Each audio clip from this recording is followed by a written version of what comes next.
Okay, welcome to the first installment in our series on how to design a research study. In this lesson, we're going to talk about, first of all, identifying what would be a good topic or a good subject for you to do your study on.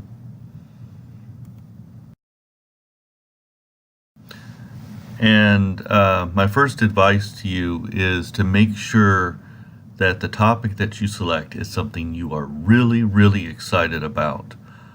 The tendency after starting to look into the literature and getting bogged down in the reading that you have to do there is to try to cut the initial time in researching the background short and just settle for, after so many hours of thinking about it, settle for whatever topic has come to mind so far.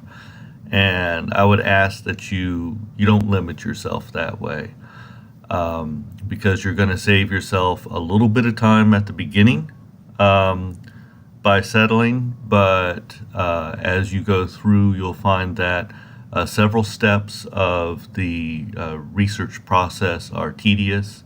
And if you're not working on something that you are truly excited about, then you're going to get into those tedious parts and lose interest. And so I like to remember what my middle school algebra teacher used to tell his students. He used to say, "Your attitude determines your altitude." Which is true regarding the way people perform. Of course, there's a little double entendre there, that if you're a pilot in an airplane, your attitude or the direction that you're pointing up or down will eventually influence your altitude. So make sure that you pick a topic that you're really excited about, and hopefully you'll be in an upward trajectory throughout the project, and you won't stall out during your first tedious task that you run into. Of course, if you're in a group and your group is deciding together on the topic, then you may have to compromise with the other group members. Or if you are working with a research mentor, and you have already definitely chosen the mentor or the project that you'll be working on, then that will to some extent decide for you the topic that you need to be working on, depending on if that's where your funding is coming from. But we want to avoid starting off with a negative or neutral. Don't even want to start with a neutral attitude, or eventually you'll have a downward turn. So to identify a good topic, we're going to ask for some help from Siri. And I wish it were as simple as acquiring an iPhone and saying, "Siri, please help me design a research topic." But we're going to use a different Siri. The one I'm referring to is looking at the significance of the idea, the innovation, having a rational approach to the idea. And for significance, what I'm talking about is, what is the potential impact if your project is fully successful? And we'll talk in this lesson, we'll talk in detail about that.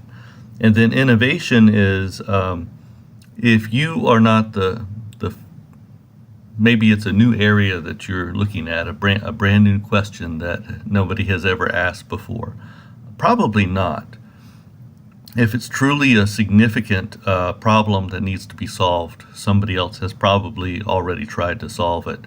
And so for innovation, you need to think about, first of all, reading the literature to make sure you're not repeating what someone else has done.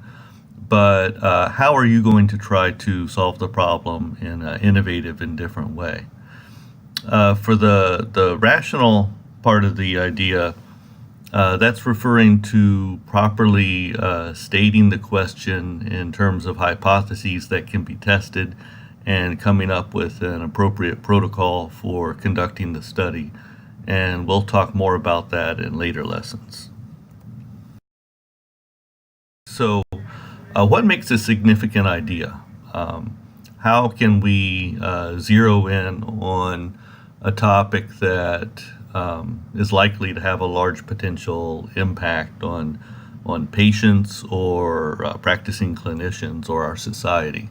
So there are several areas that it's common to find problems that need to be solved in.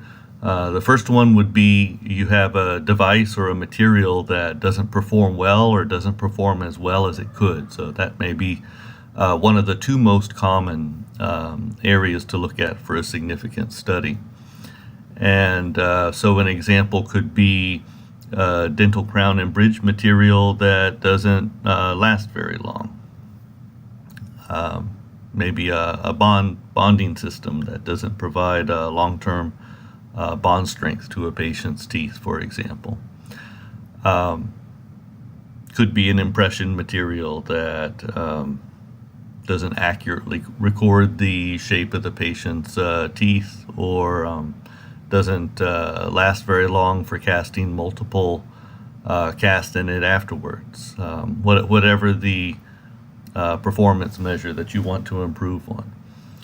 Or it could be that a product currently being used is too expensive for some patients to afford. It may perform very well, but we'd like it to be affordable enough for all patients to benefit from it. And so we could redesign the way in which it's made or distributed, or come up with an alternative system that performs equally well or almost as well. And then we can also have devices and materials that are too difficult to use or understand. It could be difficult to train patients to use it at home, or it could be so complicated or slightly hazardous so that it's impossible to use it at home, and it's limited to being used in the clinic only, and we'd like to design something else that's available for home use. And then another area of significance is looking at the impact directly on the clinicians who are working with these materials and devices and diagnostic systems. So one example is we could have danger from frequent exposure. Suppose it's a material that, if it's used as far as the patient's exposure, it's used once or twice during their life, and it's not a major problem. But the clinician may be exposed to it several times a day, every day, for their entire work life, and depending on the situation, that could cause a problem. Maybe it's a chemical that can have a cumulative toxicity, or the sound of a tool like a handpiece that has a damaging frequency that's damaging to hearing, or improper ergonomics of tools or chairs that eventually take their toll on the practitioner over a career. So we can redesign those to make those better. And then another case is maybe you have a wonderfully performing system, but the initial cost of acquiring that system is too expensive, and so it's not being widely adopted, and it can be redesigned so that it's more affordable and yields earlier return on investment, or it can be redesigned so that it's easier to learn and doesn't take as much time off from clinical practice to train the dentist or surgeon, or to train their office staff to use the system. And then another category of potential significance we have is improving the way in which things impact society. So we could currently have a material or device, or even a system of allocating resources that's inefficient and wasting taxpayer dollars, and not meeting the needs of people in rural locations, for example. Or it could be, for example, a material that either during the production of the material or during the disposal of the material ends up contaminating the environment or being wasteful in some way. And I mentioned that this designing a material or device for better performance is one of the two most common areas of significance for a scientific study. Areas is when we have a hole in basic science knowledge. And so that typically takes the form of microbiology research or developmental research. And so those involve, but it doesn't have to. It could be a variety of areas. Those are just the two most common basic science areas. And questions that are typically asked are, in a certain environment that we may work in or have patients in, what microbes are there? How many of them are there? If they're, the assumption is that these are harmful microbes, and how could we reduce them? How do they, what's the mechanism of their reproduction, their respiration?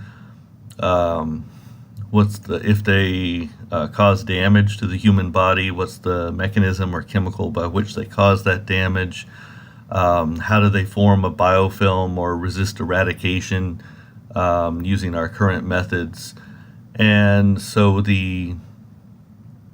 when we answer these questions, they can eventually have a practical application of being able to sterilize systems more effectively.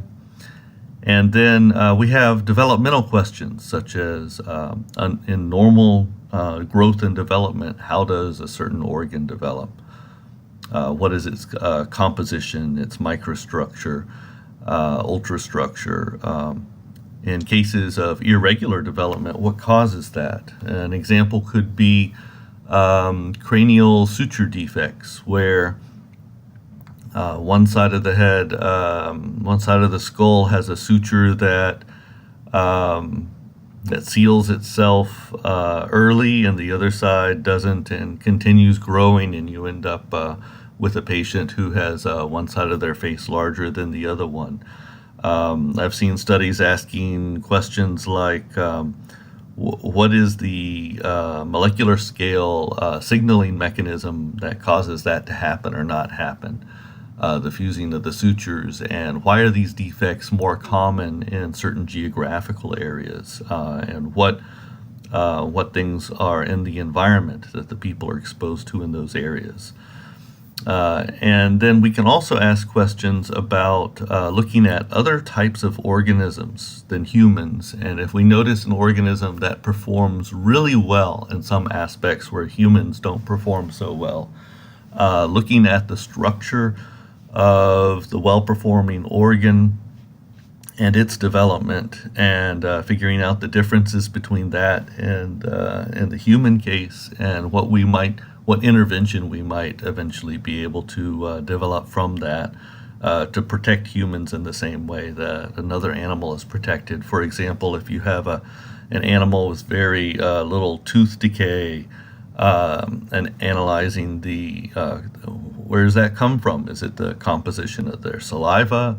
Is it their grooming habits? Is it the composition and structure of the tooth materials, the rate at which the teeth grow or are replaced, or what is that? If you have, I saw a presentation recently on really interesting animals called chitons, little sea creatures that have extremely hard teeth, and they can actually eat and digest rock.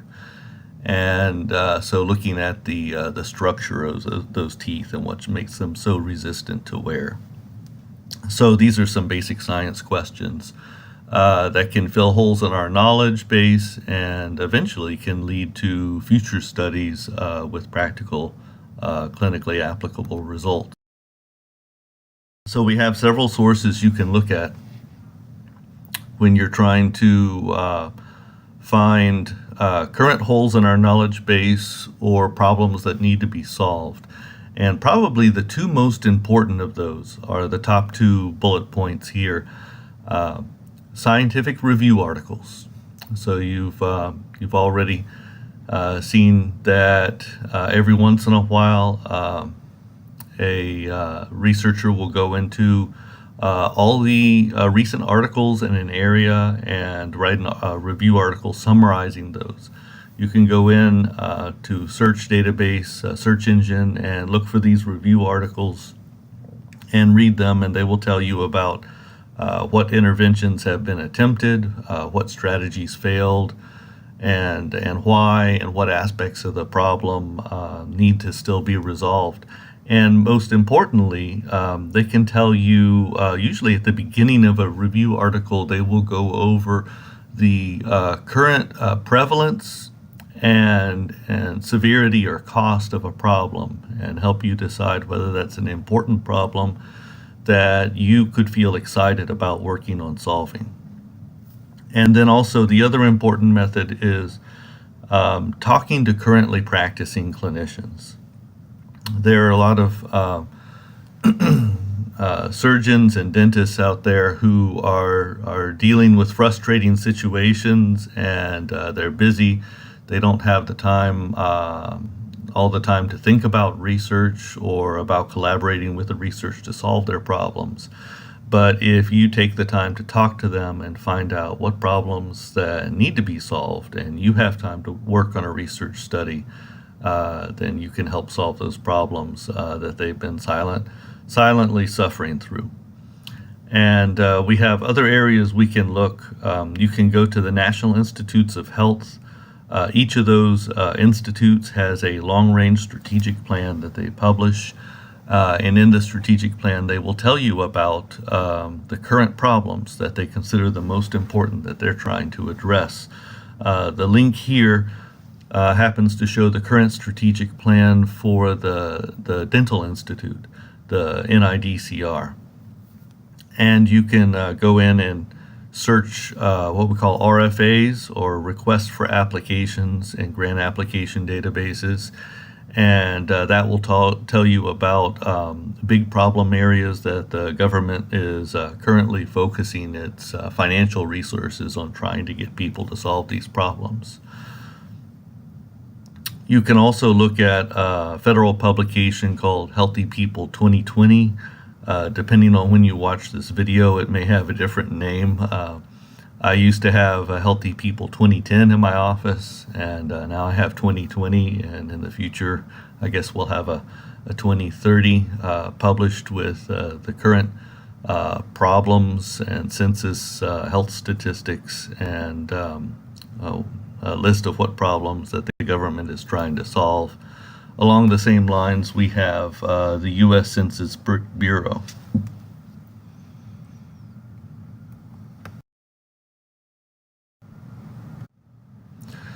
Okay, I was wondering recently about, as far as the ideas that have been proposed for new research studies to the federal government and have been successful, have been deemed the most important or the most well-designed, so that they were awarded funding to conduct that research. What categories those typically fall into, and that tells us a little bit about the areas in which we have the most important problems to solve.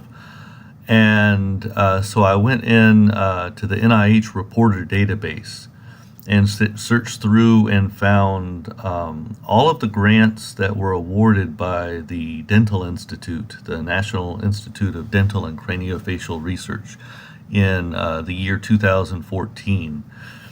And shown on this bar chart is the number of grants in each area. And at the bottom of the chart, we have the big four, seems like always the most popular areas, addressing cancer, coming up with better performing prosthetic or restorative materials or implant materials, asking those basic science questions about bacteria and virus and how they live, how they can be killed, and then asking questions about not only normal development of organs, but how and why abnormal development occurs and how we might intervene when it does to keep it from being worse.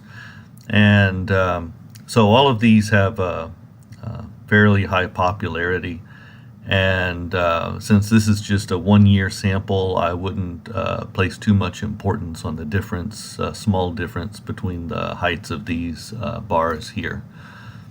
We can consider them basically equal. And then a little bit less popular down here are areas of epidemiology and population studies.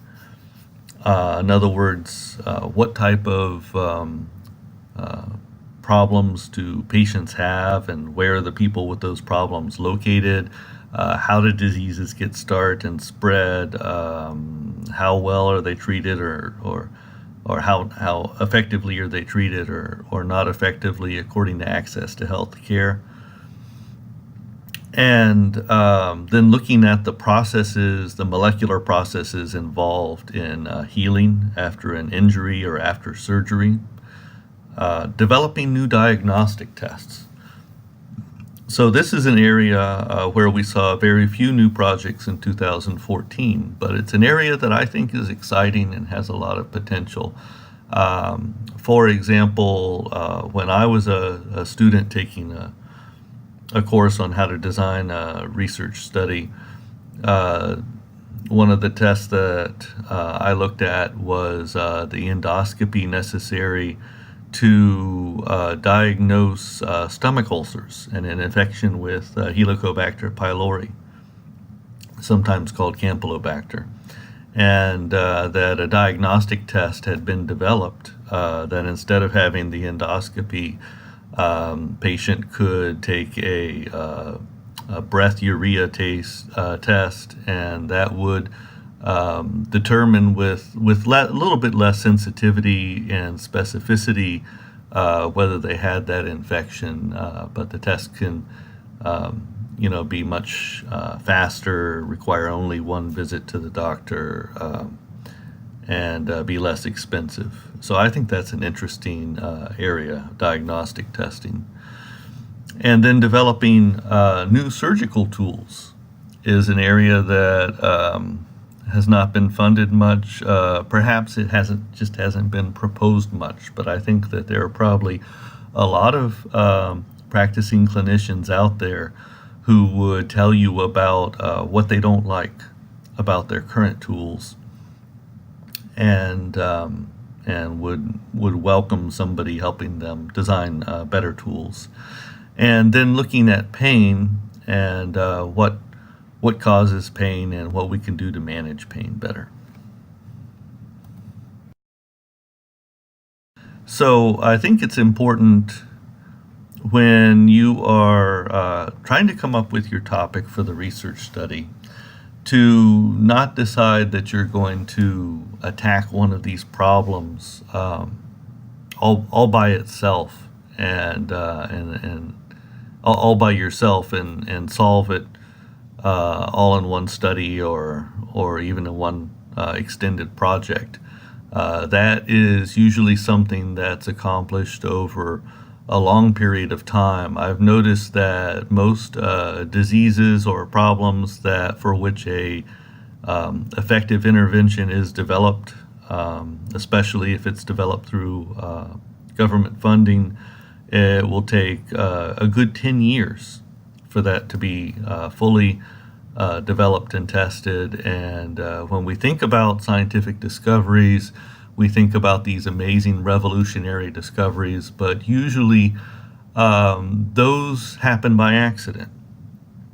And I wouldn't advise you to count on, discovering something really amazing just by accident, because it's unlikely to randomly happen to you. So carefully planned research works in baby steps, and looking at the existing scientific literature, seeing a problem that has already had several studies done on it, addressing the problem very well, and then looking at the remaining hole or holes where you can put your piece of the puzzle and come up with either the final solution or one small step towards the solution. So although I've asked you not to compromise and choose something that you're excited about the topic, also don't feel like you have to solve the entire problem in one study. in order to be successful. Every researcher who comes along and provides one more piece of the puzzle is just as important in achieving the final solution, because the final person who solves the puzzle can't do it without the help of the previous researchers. Be careful not to take on a project that's too large. That is the most common mistake that I see among beginning researchers, is to take a project on that is larger than they have time for immediately. And I don't want to sound more science-y than thou. I suffered from the same thing when I began researching. My initial projects that I suggested were rejected for funding several times, with experienced researchers telling me, you're proposing about 3 times what a good-sized research team could actually accomplish in the amount of time that you're expecting to accomplish it. So, so try to think small. Think baby steps, one small question per study that you can solve. If we have a big problem, it's common to have one study that defines the extent of the problem and the boundaries of the problem, another study or two that could develop an accurate model to see how we could influence the problem, but work on it in the lab with something that models the problem in the clinic or in the population outside the lab. And another study to test some basic hypotheses, or several studies to test basic hypotheses regarding the fundamental nature or mechanism by which the problem occurs. Some studies to develop a possible intervention to the problem. Studies to test the efficacy of that intervention, and then studies to test for unintended side effects of that intervention. And so solving the entire problem could easily involve 20 studies. So think of, for your study, think of one very small question, one small step that you could take. So read the prior literature to make sure that you are not proposing to do something in exactly the same way someone has already tried to address a problem. If your problem is truly significant, chances are somebody has tried to address it already. And so ways to look at the literature and figure out something new you can do that may succeed where others have failed is to look at the work of the previous researchers. Maybe they conducted a study, but they didn't have sufficient statistical power to see a difference between groups. And you can do that with a larger sample size, or with a more precise method of measurement that will not require such a large sample size and still give good statistical power. Or maybe they looked at the main effect of 2 factors, but did not study the interactive effect between those factors. Or maybe they looked at only one important factor and failed to note that that there was another factor that might be interacting with it. So maybe they noticed an effect, or maybe they designed some type of intervention or treatment or a material, but it hasn't been fully optimized, and it can be tweaked to make it as good as it can be.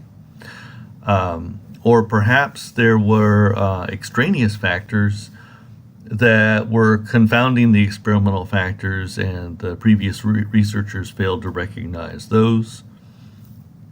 And the methods that were used before could have been inaccurate methods or inefficient methods. Frequently, what we have in research is that a discovery or a solution will happen after several other important dominoes have fallen that needed to fall in order to trigger that discovery or innovation. So there will be a problem, and people will understand what needs to happen to solve that problem or to measure that problem, but we won't have the tools to accurately and efficiently to be able to conduct that research in the time that we have available.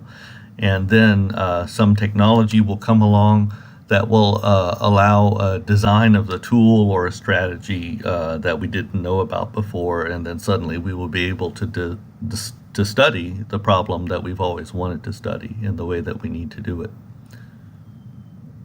Okay, so thank you for your attention in this first lesson in our series, and please think about what topic is not only a significant topic to mankind, but is going to be very exciting for you to work on, and that is approaching a significant problem in a way that it hasn't been approached before.